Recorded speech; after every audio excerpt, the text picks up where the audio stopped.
Ninth day के बाद आपका जो 10th डे है उसमें हम लोगों ने किसके बारे में बात की थी? प्रैक्टिस। हम लोगों ने 10th डे में प्रैक्टिस की। बाकी 9 दिनों में हमने क्या क्या पढ़ा था, उसके अलग अलग फेजेस हैं, अलग अलग टर्म्स हैं और अलग अलग एक्सरसाइज पर हम लोगों ने प्रैक्टिस की है। वो एक्सरसाइज आपको पीडीएफ के माध्यम से अवेलेबल करा दिए जाएंगे और अदरवाइज उस पर वीडियो भी बनाया गया है, आप उसे जाकर के देख सकते हैं। लेकिन वो 10th डे प्रैक्टिस के लिए है आपका। अब बात करते हैं सेकेंड डे का, 11th डे का, और जो कि आपका सेकेंड एक्सपीडिशन होगा। यानी फर्स्ट एक्सपीडिशन में हम लोगों ने पढ़ा था 1 से लेकर 9th डे तक, यानी पहला अभियान जो फर्स्ट एक्सपीडिशन था हमारा पहला अभियान था। और अब 11th से लेकर के 19th डेज तक हमारा सेकेंड एक्सपीडिशन चलेगा। ऐसे ही टोटल 6 एक्सपीडिशन चलते हैं, यानी 6 अभियान में हम लोग टोटल 60 दिन में टोटल इंग्लिश स्पीकिंग को हम लोग सीखेंगे। तो आज 11th डे है। 11th डे में आपको रोमन लिपि की जो वर्णमाला है उसकी पूरी जानकारी दी जाएगी और साथ ही साथ 12th डे भी आज ही आप लोगों को पढ़ लेना है। तो बात करते हैं रोमन लिपि के वर्णमाला के बारे में। जैसा कि आप लोग जानते हैं कि अंग्रेजी की जो लिपि है वह लिपि रोमन लिपि है और हिंदी की जो लिपि होती है उसे हम कौन सी लिपि कहते हैं? देवनागरी लिपि। अंग्रेजी में ए से जेड तक कुल कितने वर्ण होते हैं? 26 वर्ण होते हैं, यानी 26 लेटर होते हैं, 26 लेटर होते हैं। जबकि हिंदी में अ से लेके अ तक 46 लेटर होते हैं। ह के बाद के अक्षर क्यों नहीं लिए गए हैं? छ नहीं लिया गया है, त्र नहीं लिया गया है, ज्ञ नहीं लिया गया है। यह इसलिए नहीं लिए गए हैं क्योंकि ये संयुक्त अक्षर में गिने जाते हैं। तो टोटल 46 वर्ण है। अंग्रेजी वर्णमाला में वर्ण 2 प्रकार के होते हैं। एक होते हैं बड़े वर्ण जिनको कैपिटल लेटर कहा जाता है और दूसरे होते हैं छोटे वर्ण जिन्हें हम स्मॉल लेटर कहते हैं।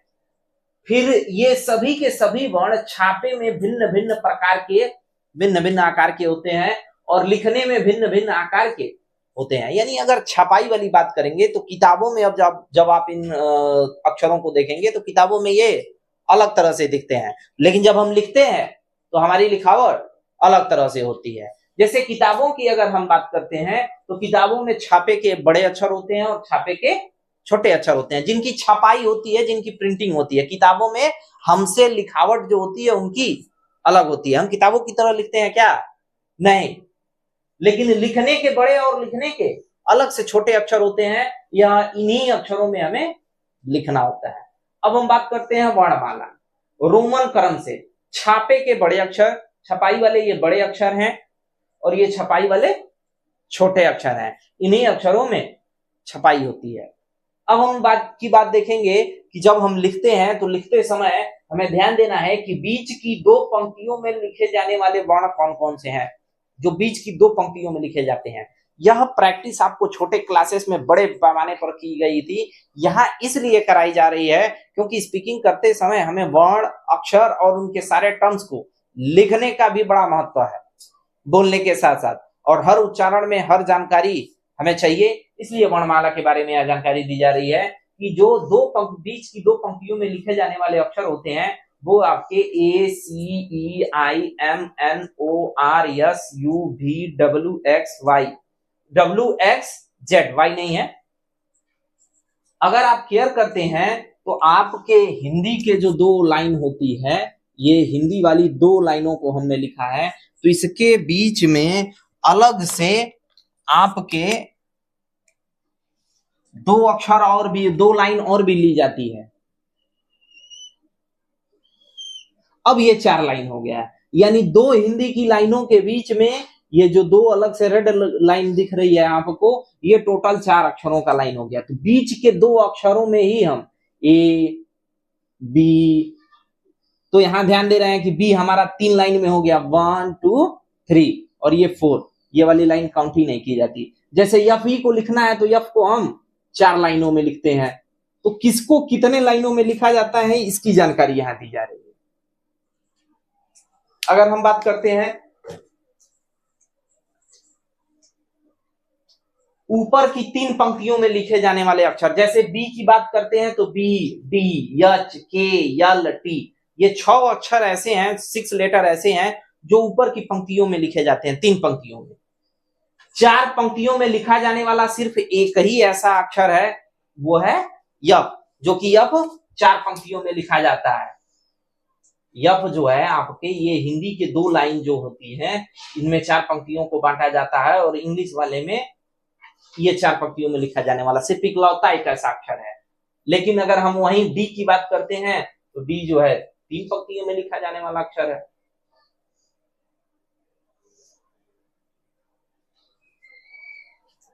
नीचे की ऊपर की 3 पंक्तियों में बी, डी, एच, के, एल, टी लिखे जाने वाले हैं, और नीचे की 3 पंक्तियों में लिखे जाने वाले अक्षर जी, एच, जी, जे, पी, क्यू, वाई है। ये 5 वर्ण है। तो 5 वर्ण जो होते हैं नीचे की 3 पंक्तियों में लिखे जाते हैं, 6 वर्ण ऊपर की 3 पंक्तियों में लिखे जाते हैं, 14 वर्ण बीच की 2 लाइनों में लिखे जाते हैं, और एक अकेला हमारा जो है 4 पंक्तियों में लिखा जाता है।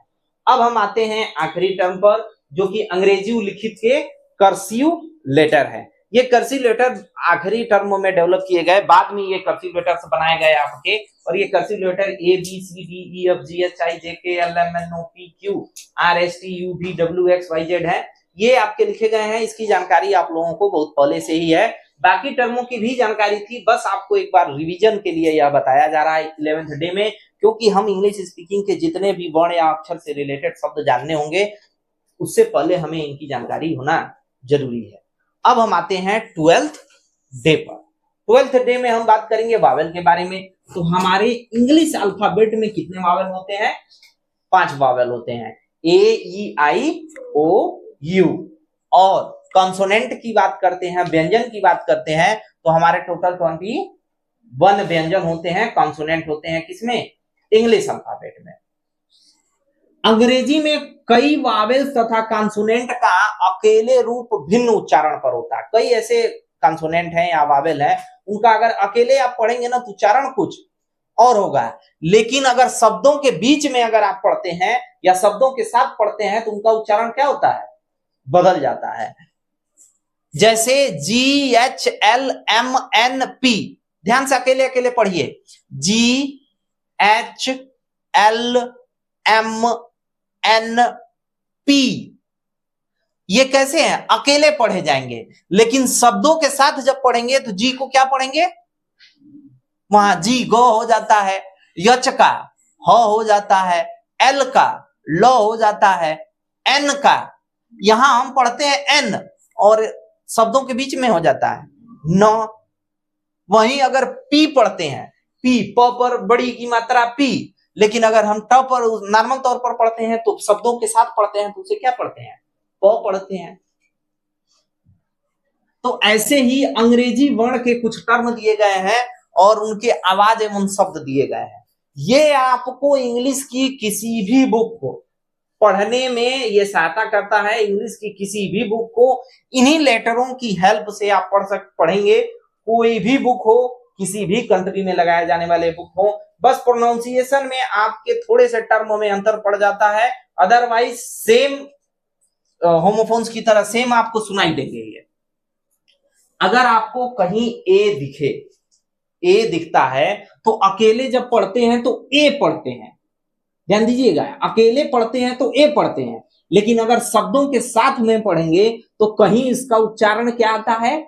आ से आता है, कहीं ए से आता है, कहीं ऐ से आता है। जैसे कार, कार को आप ध्यान से देखेंगे तो यहां कार, कार, तो सी को के लिए क्या हो गया? सी, और आ के लिए क्या हो गया? ए, और रो के लिए क्या हो गया? आर। तो यहां आ के लिए क्या यूज किया गया है? ए यूज किया गया है। तो कहीं कहीं ए जहां लिखा रहता है वो कहां के लिए यूज होता है? आ के लिए यूज होता है शब्दों के बीच में। कहीं कहीं इसी ए का मतलब किससे निकलता है?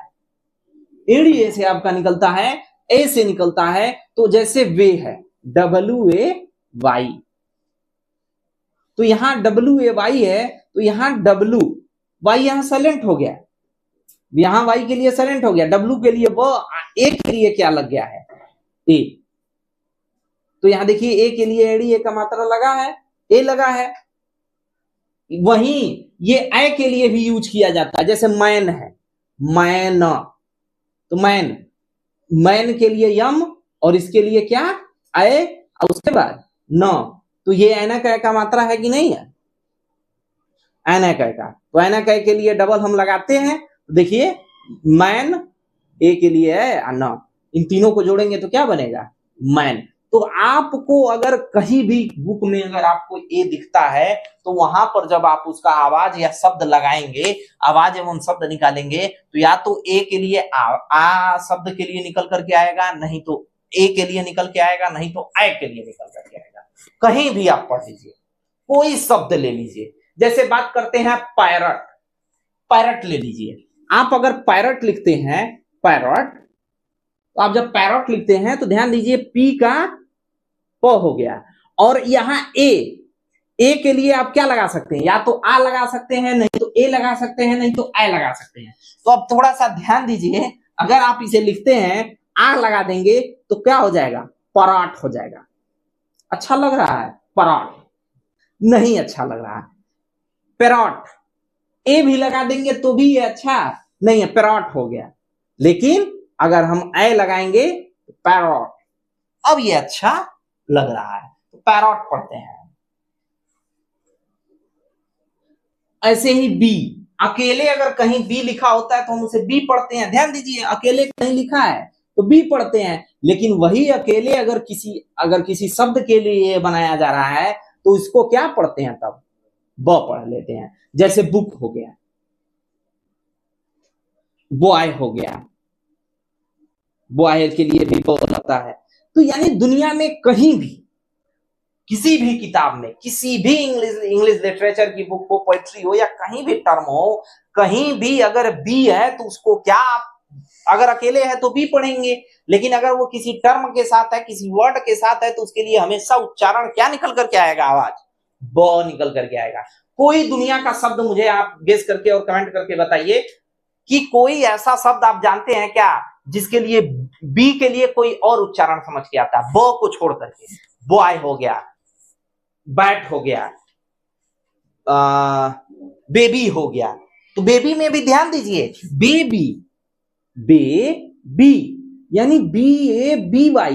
तो इसको थोड़ा सा आपको क्या करना है, बेबी है तो बेबी के लिए ब हो गया। ध्यान दीजिए, ए के लिए आप क्या मात्रा जानते हैं, या तो आ, नहीं तो ए, चाहे ऐ। तो अगर ऐ भी लगाएंगे तो बाय भी हो जाएगा। अगर ऐ लगा सकते हैं तो ये ऐ का मात्रा बाय भी हो गया, बाय भी ये अच्छा नहीं लग रहा है। ये आ लगा देंगे तो बा भी हो जाएगा, बाबी भी अच्छा नहीं है। तो इसलिए ए का मात्रा हम लगाएंगे, तो यहाँ ए के लिए ए लग गया, और बी के लिए फिर देखिए बी, और वाई, ई के लिए ई का शब्द बेबी। यानी कहीं भी अगर आपको इंग्लिश लिटरेचर में या कहीं भी इंग्लिश के वर्ड में अगर बी आता है तो उसका उच्चारण या आवाज या शब्द हमारा किससे आएगा, ब से आएगा। हमारी आवाज या शब्द निकल करके ब से आएगी। ऐसे ही सी के लिए दो उच्चारण निकल करके, आवाज एवं शब्द निकल करके आते हैं। बी, उस तरह तो हम इसको पढ़ते हैं। सी की अगर हम बात करते हैं तो सी को अकेले सी पढ़ा जाता है, ध्यान दीजिए, पढ़ा सी जाता है। लेकिन अगर किसी वर्ड के लिए ले आएंगे तो इसका मीनिंग क्या निकल के आता है, क, और नहीं तो स। जैसे कैट, कैट, तो अगर इसके हिसाब से हम पढ़ें तो इसके हिसाब तो सिएट होगा ना। अरे सी का CAT, सिएट, इसको सिएट तब पढ़ेंगे अगर इनके सिंगल प्रोनाउंसिएशन के हिसाब से चले तो। ऐसा नहीं होता है, हम सी के लिए पढ़ेंगे क, ए के लिए पढ़ेंगे, ए के लिए ऐ, ए के लिए ऐ ना, तीन ही लगते हैं, या तो आ, नहीं तो ए, नहीं तो ऐ, आ उसके बाद तो ये हो गया कैट। ऐसे ही सेंट की बात करते हैं तो सेंट की अगर बात करते हैं तो सो के लिए CENT, तो ई के लिए, ए के लिए ई लग जाता है, और नॉट तो सेंट। तो यानी दुनिया में कोई भी वर्ड हो जहां सी पहले आता है तो सी को हमेशा आप क्या पढ़ेंगे, या तो उसके पहले आप क लगा के पढ़ेंगे, नहीं तो स लगा के पढ़ेंगे। आप कोई ऐसा दुनिया का वर्ड बताइए जहां सी, कमेंट कीजिए कि कोई भी वर्ड ऐसा आपने क्या कभी पाया है क्या जो क और स के आवाज एवं शब्द से नहीं निकलता है, किसी और आवाज और शब्द से निकाला गया हो। कोई वर्ड नहीं पाएंगे आप। कोई भी वर्ड ले लीजिए, कैच ले लीजिए, कैट ले लीजिए, काल ले लीजिए, केयर ले लीजिए, आपको हमेशा सी या तो सी के लिए कम उच्चारण में आएगा और नहीं तो स आएगा। अब डी की बात करते हैं। डी हमेशा डी अगर अकेले पढ़ेंगे तो डी है, लेकिन अगर शब्द के साथ आएगा तो क्या पढ़ेंगे? ड। अब आप कोई कमेंट कीजिए कि ड के अलावा कहीं आपने द पढ़ा है, डी को कहीं द पढ़ा है क्या? कहीं भी कोई भी इंग्लिश का एक प्रोनाउंसिएशन का वर्ड उठाइए और कहीं भी आपने डी को द कहीं पढ़ा है? नहीं पढ़ा है। अब डी को ड पढ़ाएंगे ही नहीं। जब भी शब्द के साथ ये आएगा तो ये जो है ड ही बनाएगा। जैसे कोई एग्जांपल, कोई मीनिंग ले लीजिए, डॉग, डाटर ले लीजिए, DAUGHTER, देखिए डाटर में डी है कि नहीं है? ड ही पढ़ा जा रहा है ना, कि दातर पढ़ा जा रहा है? दाटर पढ़ा जाता है? नहीं, डाटर पढ़ा जाता है, डो पढ़ा जाता है। यानी डी आएगा तो हमेशा डो ही आएगा। चाहे डॉग लीजिए, डॉली लीजिए, डाटर लीजिए, डैम लीजिए, कहीं भी अगर डी अगर आप पढ़ेंगे तो उसे किससे उच्चारित करेंगे? डी से, डो से। अब बात करते हैं ई। ई के लिए या तो बड़ी की मात्रा और नहीं तो ए, इन दोनों के लिए ई का यूज किया जाता है। यानी कहीं भी आप पढ़िए उसके लिए आपको यही शब्द यूज में आएंगे। जैसे ई तो सी हो गया SHE, तो देखिए सौ के लिए SH हो गया और बड़ी की मात्रा लगी है, 100 हो गया SH का 100 हो गया, और इसके लिए ई के लिए बड़ी की मात्रा यानी अपने सी, ये सी हो गया। ए भी इसका हम यूज पढ़ते हैं, किसको? ई को ए भी पढ़ा जाता है। ए नहीं, ए पढ़ा जाता है। जैसे मेन में मो के लिए एम हो गया, ई के लिए एडीए का मात्रा हो गया, यन के लिए न हो गया मेन। अब आप ई का कोई एक ऐसा प्रोनाउंसिएशन दिखाइए जिसमें आपको ऐसा लगता है कि हाँ ये अलग आता है। हाँ, आपके एक शब्द आपको मिलेगा, जैसे ई वाई, ई, ये तो आई है, ई वाई, ई तो आई हो गया। आप कह रहे हैं कि ई के लिए ये शब्द टर्म आ गया। ध्यान दीजिए यहाँ ई के लिए क्या है? बड़ी ई है कि नहीं है? ई है। और ई वाई एक साथ मिल जाने की वजह से ये एक्सेप्शन टर्म्स हैं, ये कॉम्बिनेशन टर्म है। जब आप और हायर क्लासेस में और हायर टर्म पर जाएंगे तो इन एक्सेप्शनों को दूर किया जाएगा। ये बहुत कम रेयर केस में कहीं ऐसा आपको देखने को मिलेगा कि ये टर्म आया है। लेकिन देखिए यहाँ भी ई के लिए क्या आया है? बड़ी। ठीक है, अब बात करेंगे फ। एफ पढ़ते एफ हैं, अंग्रेजी में अकेले ये एफ होता है, लेकिन अगर शब्द के साथ पढ़ा जाए तो क्या पढ़ते हैं? फ पढ़ते हैं। अब दुनिया का कोई एक ऐसा शब्द बनाइए जिसमें आपने फ को, एफ को प पढ़ा हो कहीं। जैसे फाग है, FOG, फॉग है ना, तो कहीं इसको आपने पाग पढ़ा है क्या? कहीं आपने पाग सुना है? नहीं। हमेशा जब भी पढ़ेंगे इसे क्या पढ़ेंगे? फ पढ़ेंगे। तो अगर आप कभी इंग्लिश पढ़ते हैं, इनकेस आपको इंग्लिश स्पीकिंग में सिखाने या तो इंग्लिश स्पीकिंग, मैं तो ये सोचता हूं कि ये टर्म्स जो हैं लोअर क्लासेस में ही बच्चों को बताए जाने चाहिए, ताकि वो स्पीकिंग के साथ साथ जब लिटरेचर के टर्म को पढ़ें तो वो आसानी से किसी भी शब्द को सीख सके। क्योंकि कभी भी कोई भी बच्चा गलत नहीं पढ़ेगा। फ को वो कभी प नहीं पढ़ सकता अगर उसे सिखाया गया है कि फ को हमेशा फ ही पढ़ना है, चाहे कोई भी मीनिंग आप ले लीजिए। आपको अगर कोई मीनिंग याद आ रही हो तो कमेंट कीजिए कि फ के अलावा भी आप कहीं शब्द इसको पढ़ते हैं। तो फ ही पढ़ा जाता है जहां भी इसका यूज किया गया हो एफ का। ऐसे ही जी के लिए क्या यूज किया जाता है? ग, जैसे गोट, गुड। जी को जो भी पढ़ा जाता है कई जगह, जो के लिए जैसे जी को जनरेशन पढ़ा जाता है, लेकिन हम लिखते क्या है? जी है, और पढ़ते जो भी हैं और ग भी हैं। Good, gas, general. तो जहां भी आपको दुनिया में कहीं भी कोई भी वर्ड मिलेगा जी से, तो आप उसका उच्चारण सिर्फ दो ही शब्दों से कर सकते हैं। किससे? या तो ग से करेंगे, नहीं तो ज से करेंगे।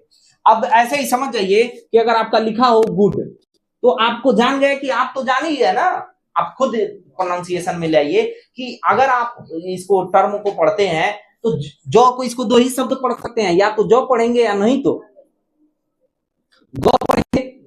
तो यहाँ जी के जगह आप तो पढ़ते तो गुड है, लेकिन गुड के जगह आप जब जानकारी रहेगी तो जुड ही ना पढ़ेंगे।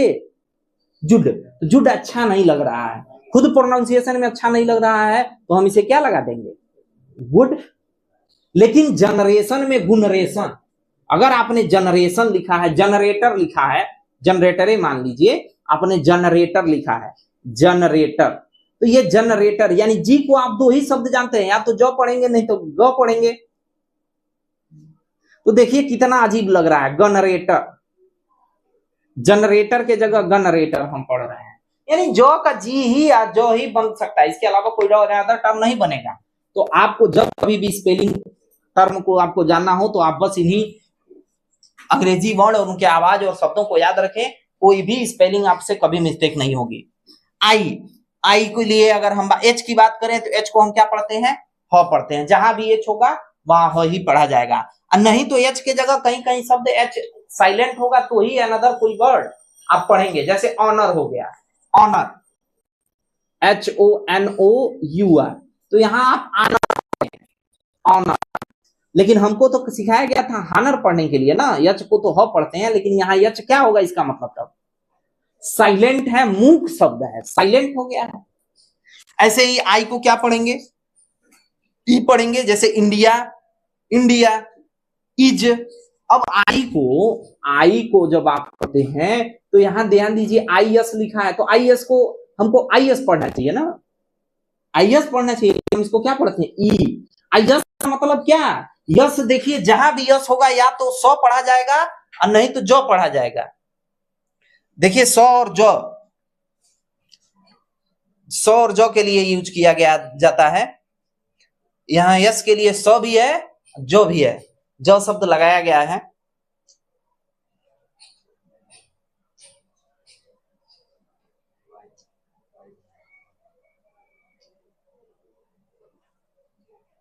इसके लिए जो भी यूज किया जाता है, तो ये यहां यस के लिए क्या हो गया है, जो हो गया है।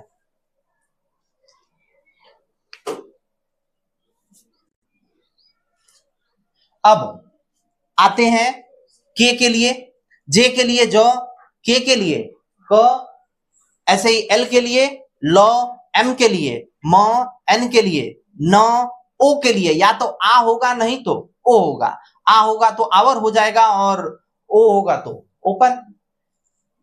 पी के लिए प, क्यू के लिए क, हमेशा जहां भी क्यू होगा वहां क्या लेंगे आप, क्यू ही पढ़ेंगे, जैसे quick, queen, quite, quarrel, quarrel. तो आप जहां भी पढ़ेंगे क्यू के लिए क्या शब्द ले आएंगे उच्चारण में, क, आवाज का शब्द वो क ही निकलता है। आर के लिए र, एस के लिए स नहीं तो ज, रेयर केस में जो लगता है, ये बात याद रखिएगा, इसीलिए जो इसमें प्रोनाउंसिएशन में नहीं किया गया है, लेकिन यूज किया जाता है, रेयर केस में ही जो का यूज किया जाता है। पी के लिए ट, यू के लिए या तो अ नहीं तो उ, या तो अ पढ़ेंगे नहीं तो यू, जैसे देखिए यू को अप, कप, यहां सल्यूट, सल्यूट तो ऊट पढ़ा जाता है। भी के लिए व, डब्लू के लिए भी वही लगता है। आपने कहीं डब्लू के जगह वाह पढ़ा हो या डब्लू के जगह को पढ़ा हो तो बताइए, कोई इंग्लिश के इतने डिक्शनरी आपने पढ़ी है, बहुत सारी मीनिंग आपने फिजिक्स किया होगा, तो कमेंट कीजिए कहीं डब्लू या भी के जगह कोई अनदर टर्म आपने पढ़ा है। जब भी आप पढ़ेंगे क्या पढ़ेंगे, आवाज के प्रोनाउंसिएशन के लिए वो पढ़ेंगे, जैसे वॉच हो गया, वावेल हो गया, वैन हो गया, वाटर हो गया, अब WAT वाटर। ऐसे ही एक्स के लिए आपको ए ही टर्म पढ़ना है, एक्स का एक्स ही होता है, वो शुरू में एक्स ही शब्द आता है। वाई के लिए य पढ़ते हैं नहीं तो आई पढ़ते हैं, वाई के लिए य पढ़ते हैं नहीं तो आई पढ़ते हैं। जैसे देखिए माई हो गया, आई शब्द के लिए माई हो गया, य के लिए क्या लगा है, आई लगा है, और य या नहीं तो य लगता है। वाई के लिए जहां भी है य लगता है, जैसे यंग है, योर है, योर लिखा रहता है तो यो पढ़ते हैं, और नहीं तो लास्ट में है तो आई लगा के भी पढ़ सकते हैं। तो यानी वहां जहां वाई रहेगा, कभी भी आप जब प्रोनाउंसिएशन करेंगे तो वहां पर या तो आपका क्या आएगा, य आएगा नहीं तो आई शब्द आएगा। जेड के लिए ज आता है। अब हम आते हैं अंग्रेजी के संयुक्त अक्षर पर। अंग्रेजी के कुछ संयुक्त अक्षर भी हैं, दो अक्षरों को मिला करके अक्षर बनाए जाते हैं। जैसे च, CH को च पढ़ा जाता है, TH को थ नहीं तो ठ पढ़ा जाता है, PH को फ, SH के लिए स, GH के लिए घ। लेकिन कहीं कहीं GH के पहले अगर कोई वावेल आ जाता है तो GH का उच्चारण क्या हो जाता है, मुख हो जाता है। और वहां हम इसे ध्यान दीजिएगा RIGHT, तो देखिए GH से पहले आई आया है ना, तो GH के पहले अगर आई आ जाता है तो GH क्या हो जाता है, मुख हो जाता है, यानी साइलेंट हो जाता है। तो देखिए क्या पढ़ते हैं, RIT, राइट, रा इट, आई के लिए। अरे आई को आप बात किया ना आपने, आई को, तो आई को या तो ई पढ़ते हैं, नहीं तो आई पढ़ते हैं। तो आप ध्यान दीजिए RIGHT आपने लिखा है, तो आपका GH साइलेंट हो गया, GH तो साइलेंट हो गया, यानी समझ लिए गायब हो गया। र का र हो जाएगा, आर का रो पढ़ते हैं ना, आर का रो सिर्फ पढ़ते हैं, आर का जहां भी रहेगा रो पढ़ेंगे। और आई के लिए क्या लग जाएगा, या तो ई लगेगा, या तो ई लगेगा, नहीं तो आई लगेगा, तो हम इसे आई लगा देंगे। और तो आ का मात्रा ये क्या बन जाएगा, राइट, क्योंकि इसमें GH क्या है, साइलेंट हो गया, तो ये राइट हो गया। अन्यथा कहीं कहीं GH का प्रोनाउंसिएशन ग से भी निकल करके सामने आता है, जैसे घोस्ट, तो घोस्ट है लेकिन घोस्ट नहीं पढ़ते हैं, गोस्ट पढ़ते हैं, गोस्ट, गोस्ट। कभी कभी GH को फ का उच्चारण भी दिया जाता है, कभी कभी दिया जाता है, जैसे रफ में, रफ ROUGH, तो GH को वहां क्या पढ़ा जा रहा है, रफ पढ़ा जा रहा है। अब बात करते हैं बड़े व छोटे अक्षरों का प्रयोग। बड़े व छोटे अक्षरों का प्रयोग कहाँ कहाँ किया जाता है, तो अंग्रेजी के वाक्य की रचना में छोटे और बड़े अक्षरों का बड़ा महत्व होता है। इन दोनों अक्षरों का प्रयोग होता है। बड़े अक्षरों का प्रयोग निम्न स्थानों पर किया जाता है। बड़े अक्षरों का प्रयोग कहाँ कहाँ किया जाता है, प्रत्येक वाक्य का पहला अक्षर क्या होता है, कैपिटल लेटर ही होता है। ये आप बात बहुत पहले से जान रहे हैं, फिर भी बताया जा रहा है। जितने भी आपके, जैसे दिस इज ए बॉक्स, तो दिस इज ए बॉक्स में पहला कैपिटल लेटर है कि नहीं है। When did you come, when did you come में W क्या है, कैपिटल लेटर है। यानी किसी भी सेंटेंस को जब आप शुरू करेंगे तो उसका फर्स्ट लेटर क्या लेंगे, कैपिटल लेंगे। किसी भी व्यक्तिवाचक संज्ञा का नाम किसमें होगा, व्यक्तिवाचक संज्ञा। जब आप नाउन से रिलेटेड टर्म हम लोगों ने पढ़े थे, तो इससे पहले भी नाउन से रिलेटेड के लिए वीडियो अपलोडेड है, तो आप वहां जाकर के नाउन सर्च कर सकते हैं।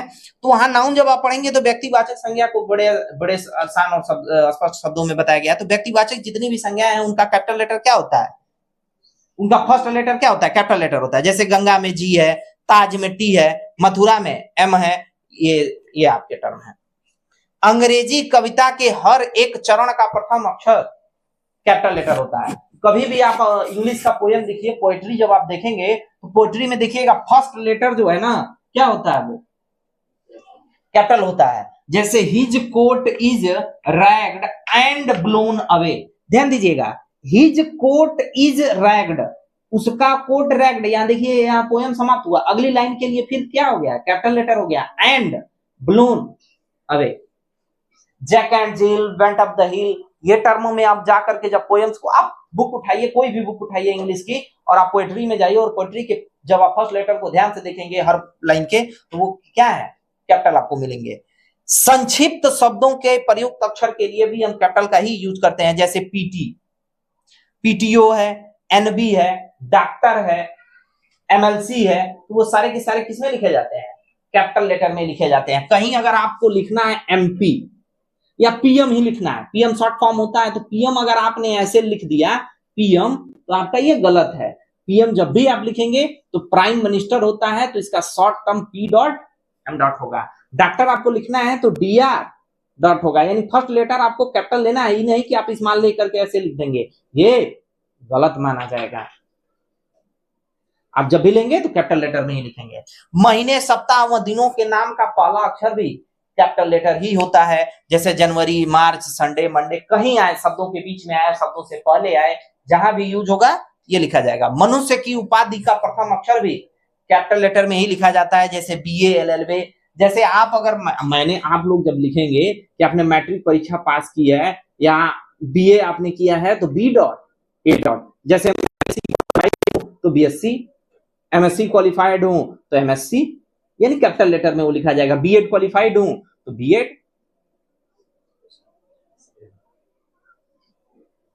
तो फर्स्ट लेटर उसका कैपिटल लेटर लिया जाता है उसके टर्म को। अब बात करते हैं ईश्वर के नाम के पहले प्रयोग में आने वाले जो भी अक्षर होते हैं, जैसे गॉड है, लॉर्ड है, ही है, सी है, ये सर्वनाम जो पहले अक्षर में आते हैं उनके भी हम कैपिटल लेटर में लिखते हैं। अंग्रेजी में मैं के लिए कैपिटल लेटर का ही यूज किया जाता है। पत्र में शुरू करते समय उसका जो संबोधन होता है डियर या सल्यूट या किसी भी तरह का सल्यूटेशन, तो वो भी कैपिटल लेटर में ही लिखा जाता है, जैसा कि आप लोगों को लेटर में पढ़ाया गया था। इसके साथ 12वें दिन में ही रिमेंबर रखने वाली एक चीज है, इसको भी आपको ध्यान में रखना है। और इसी की बात हो रही थी अभी, इस टर्म के लिए बात हुई है तो ध्यान दीजिएगा। क अगर शब्द आता है ना तो क किन किन अक्षरों से शुरुआत हो सकती है? सी से भी क की उच्चारण हो सकता है, क्यू के लिए भी क ही पढ़ा जा सकता है, के लिए भी क ही पढ़ा जा सकता है, और कहीं कहीं सीके को भी क्या पढ़ा जाता है? क पढ़ा जाता है, जैसे क्लॉक में हो गया। ऐसे सीके में और भी जो टर्म है, CLO सीके होता है ना, तो क्लॉक पढ़ते हैं, तो लास्ट में सीके है तो सीके के लिए क्या भी, लेकिन ये स्टाइल इसलिए बनाया गया कि कहीं कहीं सीके को क्या पढ़ा जाता है? क पढ़ा जाता है। अदरवाइज CQK को जनरली क के उच्चारण से लिया जाता है। सी की बात करते हैं तो कभी कभी सी को स पढ़ा जाता है। ग के लिए जी, जो के लिए जी, जो ग के लिए जी, कहीं कहीं नहीं तो जे। तो अगर हम यहां बात करते हैं तो ग के लिए अगर हम बात करें तो यहाँ ये जनरली यूज कभी कभी जो के लिए किया जाता है। जो के लिए या तो जी का यूज किया जाता है, नहीं तो जे का। तो जी जो है ना कहीं कहीं यूज में आता है। जो जैसे जनरेशन है, तो जनरेशन में शुरुआत तो जी से हुई है, GENERATION, तो शुरुआत हुई है जी से, ध्यान दीजिएगा, शुरुआत हुई है जी से, तो जी तो ग के लिए लगता है ना। लेकिन कभी कभी इसको जी को क्या पढ़ा जाता है? जो कभी कभी पढ़ा जाता है, इसीलिए इस स्पीकर बनाया गया है। वो के लिए भी डब्ल्यू आता है। अब फ के लिए हमेशा यफ ही आता है। फ के लिए हमेशा आपको बताया गया है, फ के लिए हमेशा क्या आता है? यफ। लेकिन कभी कभी ऐसा होगा कि आप फ के लिए क्या देखेंगे? पीएच देखेंगे। तो ये आपके स्पीकिंग के 11th और 12th बेस कंबाइन पढ़ाए गए हैं। बाकी की क्लासेस अगले सेशन में।